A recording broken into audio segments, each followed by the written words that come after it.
Bonjour à tous, soyez bien notre paroisse invisible. Traçons sur nous le signe de la croix, car c'est Dieu qui nous rassemble au nom du Père, du Fils et du Saint-Esprit. Amen. Prions pour nos frères et sœurs malades.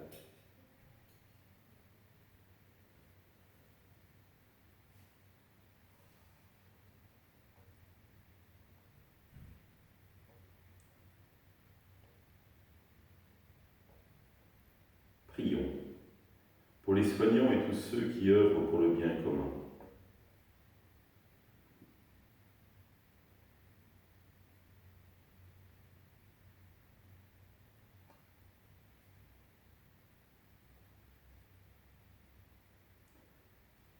Prions pour ceux qui sont en angoisse, la solitude, que l'Esprit Saint vienne les visiter.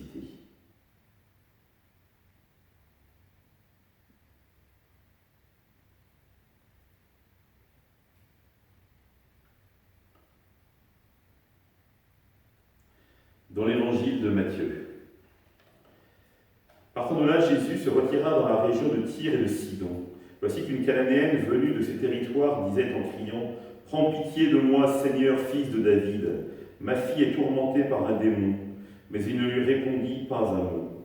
Les disciples s'approchèrent pour lui demander « Renvoie-la, car elle nous poursuit de ses cris. » Jésus répondit « Je n'ai été envoyé qu'aux brebis perdues de la maison d'Israël. » Mais elle vint se prosterner devant lui en disant « Seigneur, viens à mon secours. » Il répondit « Il n'est pas bien de prendre le pain des enfants et de le jeter aux petits chiens. » Elle reprit « Oui, Seigneur, mais justement, les petits chiens mangent les miettes qui tombent de la table de leur maître. » Jésus répondit « Femme, grande est ta foi, que tout se passe pour toi comme tu le veux. » Et alors même, sa fille fut guérie. Acclamons la parole de Dieu. Louange à toi, Seigneur Jésus. Mon père aimait toujours à dire, il faut être volontaire dans l'intelligence et non pas têtu dans la bêtise.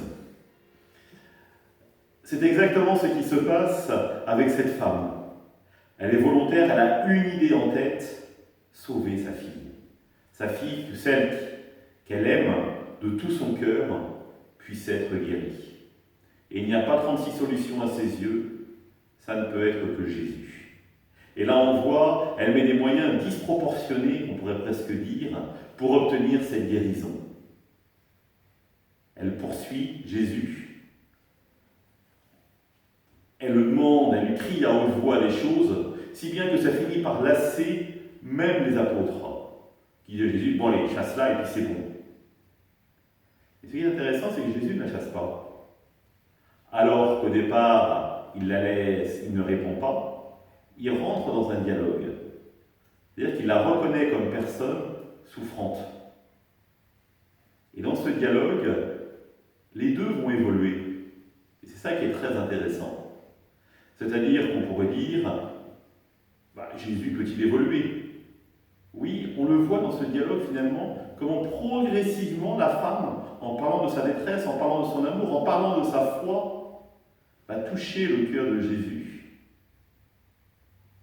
Et ce qui est très intéressant, c'est que Jésus n'agit pas. Il ne dit pas « je vais la guérir ». Qu'est-ce qu'il dit? Que tout se passe pour toi selon ta foi. C'est-à-dire c'est cette confiance de cette mère pour son enfant qui va la guérir profondément, en vérité.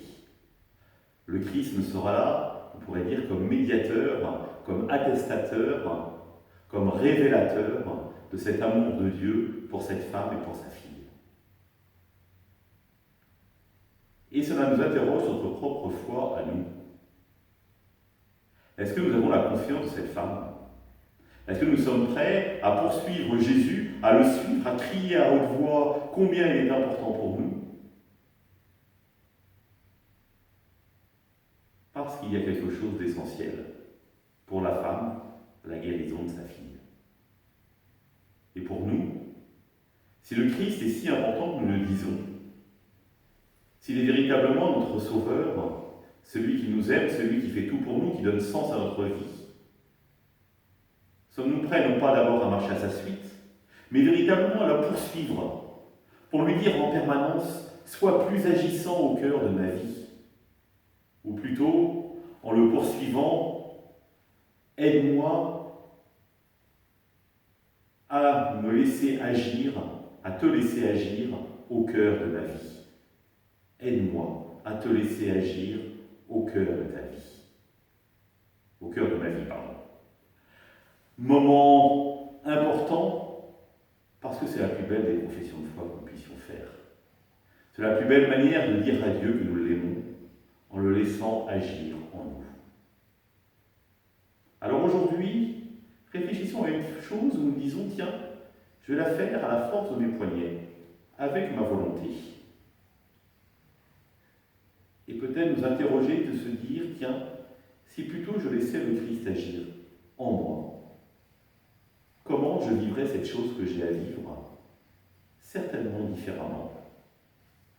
Alors soyons comme cette femme qui poursuit Jésus de ses désirs les plus profonds et demandons à Dieu d'agir. Ensemble, nous prions.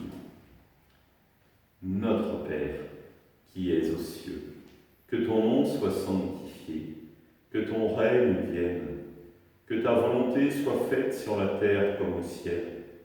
Donne-nous aujourd'hui notre pain de ce jour.